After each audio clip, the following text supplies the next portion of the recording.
Bueno, el primer invitado que tenemos en la Noticia Web Televisión en este enero del 2018 es el abogado Diego Diegues Ontiveros. Gracias por venir. Gracias, César, por la invitación y un gusto estar acá. Hicimos una nota muy linda en el portal, en la Noticia Web Televisión, donde hablamos con vos sobre distintas situaciones de inseguridad, del avance narco en los barrios de San Martín, de esta idea de que Vidal pelea contra las mafias. Así que queríamos invitarte para repasar un poco toda esa información y que vos nos cuentes un poco sobre eso que tiene que ver con la vida del día a día de los vecinos del distrito. Pero primero, para arrancar, la pregunta disparadora es esta que yo te había hecho también en su momento: si es verdad que esta imagen que se da de la gobernadora Vidal como una heroína que lucha contra las mafias.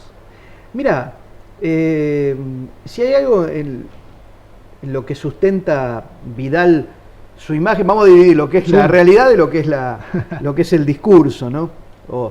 Verdaderamente Vidal, desde su accionar, desde algunas resoluciones que ha tomado a nivel interno, no digo lo que exterioriza, verdaderamente quiere dar un cambio o una lucha contra una de las patas del delito, que es la anuencia o la corrupción policial.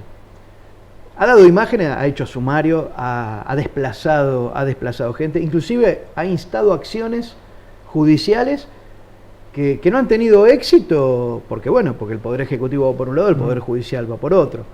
Pero más allá de que pueda estar sobredimensionado en el discurso o en el relato todo lo que se hace o lo que trabaje desde el punto de vista comunicacional los especialistas, la realidad es que hay un principio de cambio, como fue en su momento la reforma Arlanian también. El tema es darle continuidad en el tiempo.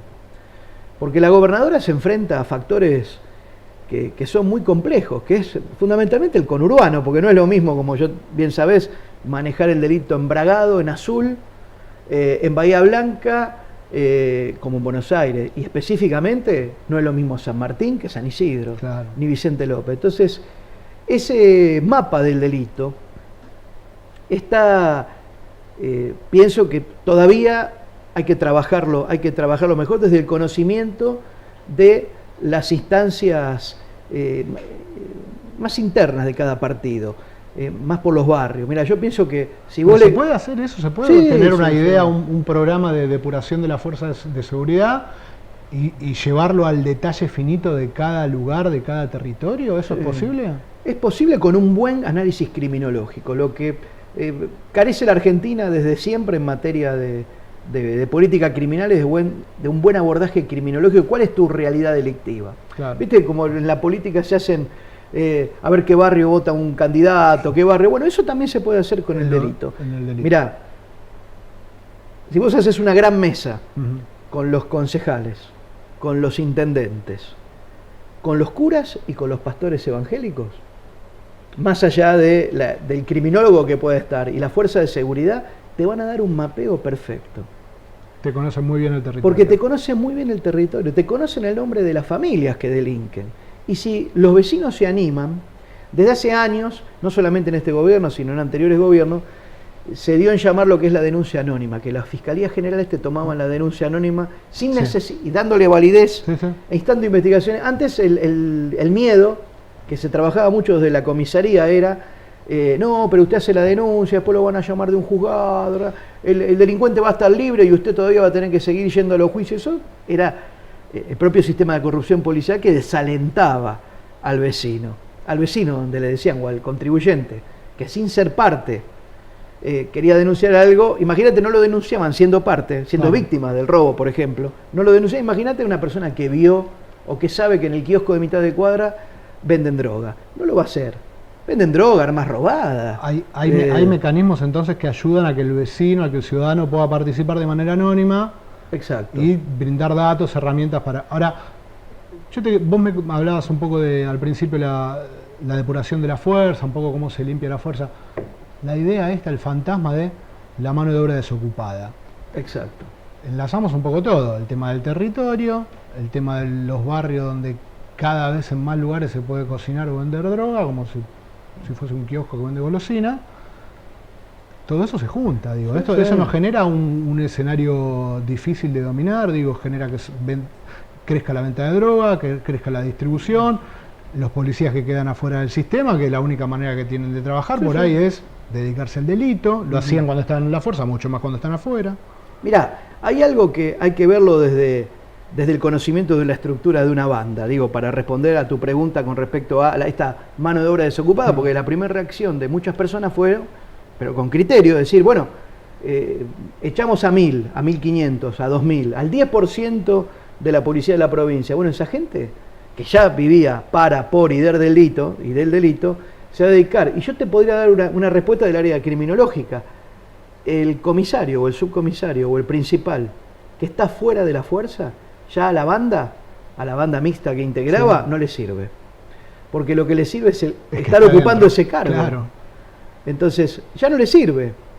Entonces va a tener que elegir otra modalidad delictiva, o terminar en una agencia de seguridad, o terminar en un remis con la dignidad que eso tiene. Sí, ¿no? Trabajar de otra Porque de última, hasta podría ser la primera vez que trabaje de manera honesta ese policía. Manejando un remis.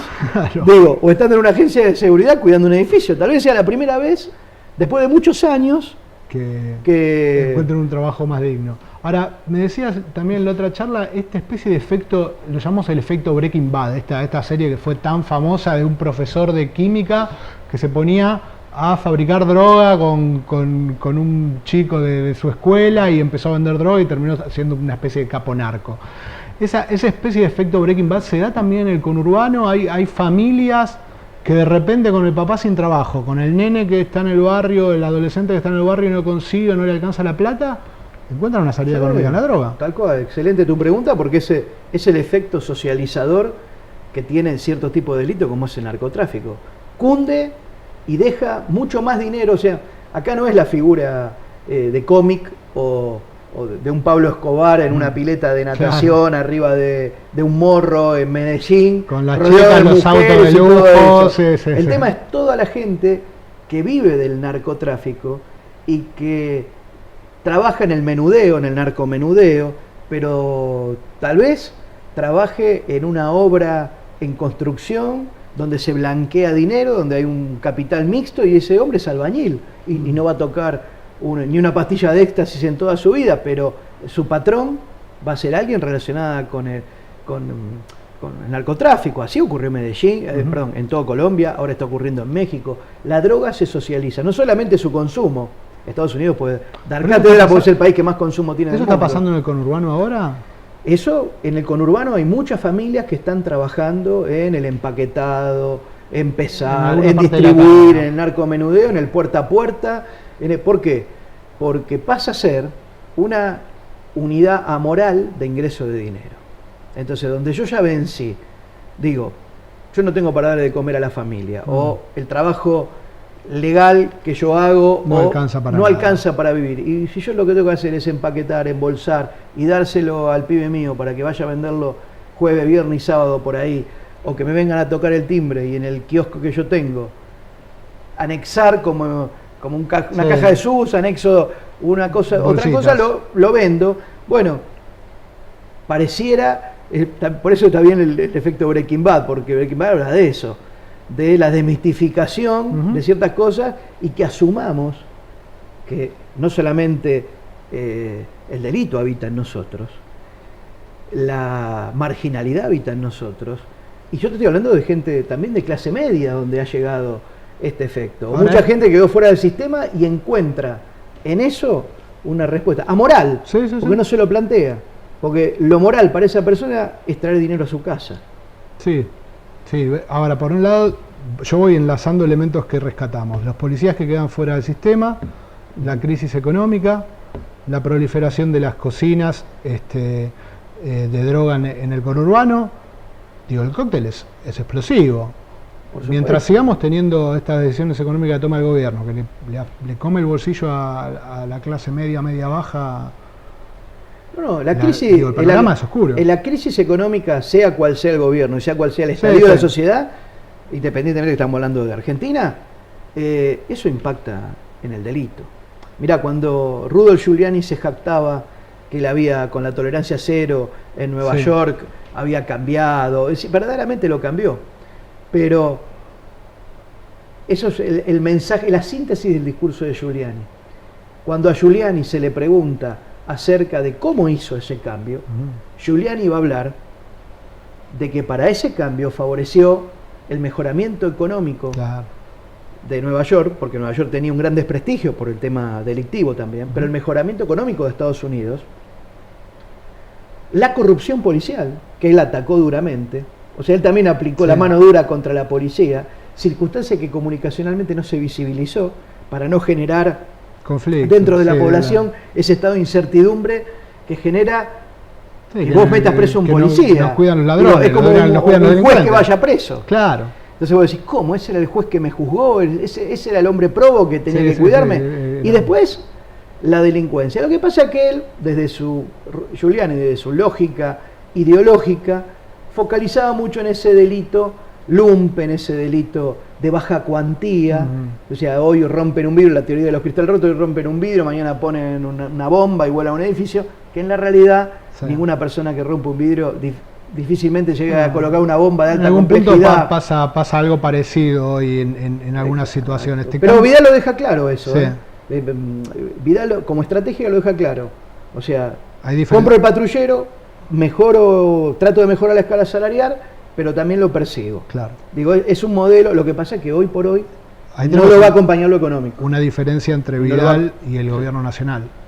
En cuanto al manejo de la fuerza. Ahora yo quería hablar un poco de esto antes de terminar la primera parte de la entrevista, después vamos a hablar de tu trabajo en Malditas Picadas, pero quiero salir un poco de este tema y reflexionar sobre este hashtag que da vuelta entre la oposición, por una Navidad sin presos políticos, un año nuevo sin presos políticos.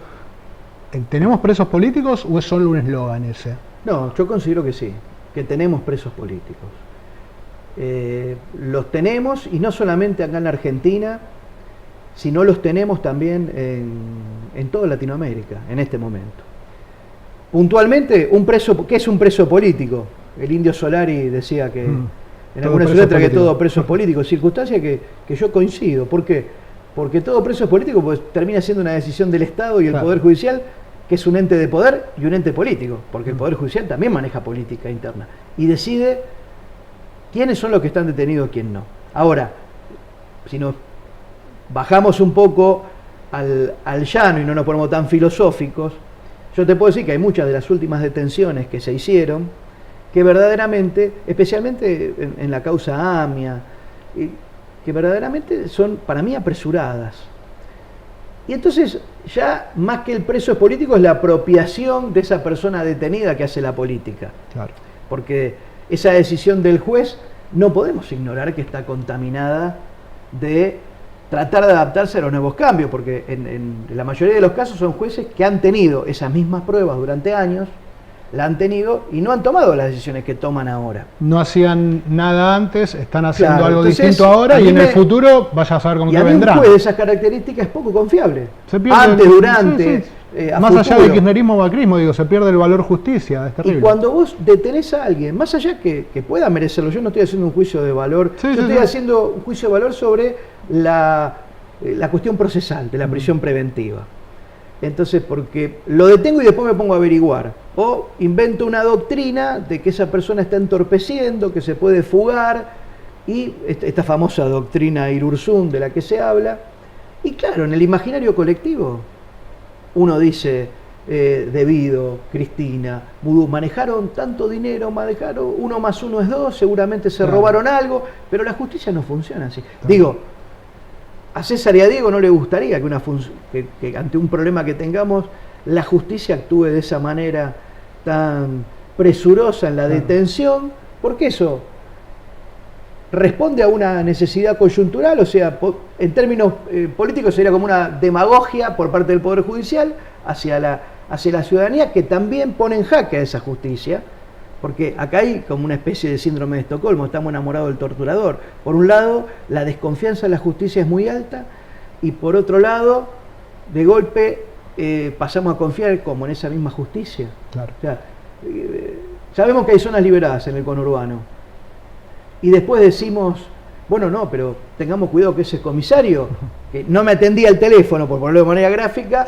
ese va a quedar afuera. Entonces, ¿qué hago? Yo lo prefiero adentro, lo prefiero afuera. Formamos parte entonces nosotros de un entramado complejo que no nos permite ver, porque el ciudadano lo que necesita es tener soluciones. Y si vos no las tenés esas soluciones, y más si las crisis económicas agravan estas cosas, porque lo que tenemos que entender que a nivel social existe una gran falta de compromiso y una gran falta de sinceramiento de los actos propios. Entonces proyectamos siempre en los demás nuestras propias miserias también. Nos tienen que dar soluciones, pero tampoco, hablando en criollo, le saquemos el traste a la jeringa. Claro. Porque digo, en muchas cosas nosotros también tenemos incidencia. Vamos a seguir hablando ahora sobre el fallo este de Morón. Vamos a una pequeña pausa y vamos con ya el cierre de la nota con Diego.